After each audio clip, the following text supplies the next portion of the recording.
Hi అండి, అందరికీ ఎంతో ఇష్టమైన సేమియా పాయసం చూసేద్దామా. ముందుకైతే మనం ఒక గిన్నెలో వాటర్ అనేది తీసుకోవాలి. ఒక గ్లాస్ దాకా నేను వాటర్ తీసుకున్నాను. దాంట్లో ఒక గుప్పెడు సగ్గుబియ్యం అయితే వేసుకున్నాను అనమాట. సగ్గుబియ్యం ఈలోపు ఉడికేలోపు మరొక గిన్నెలో నెయ్యి అయితే వేసుకుని దాన్ని డ్రై ఫ్రూట్స్ అయితే రోస్ట్ చేసుకుని ఇంకా అలాగే సేమియా కూడా రోస్ట్ అయితే చేసేసుకోవాలి.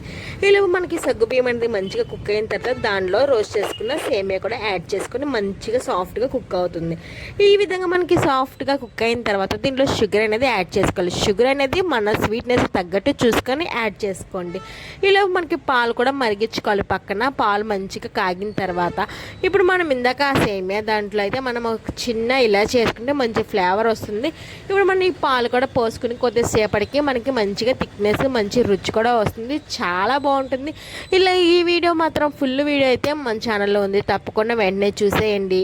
మనకి ఈ వీడియోస్ నచ్చితే కనుక మీ అందరికీ లైక్ చేసి మన ఛానల్ని సబ్స్క్రైబ్.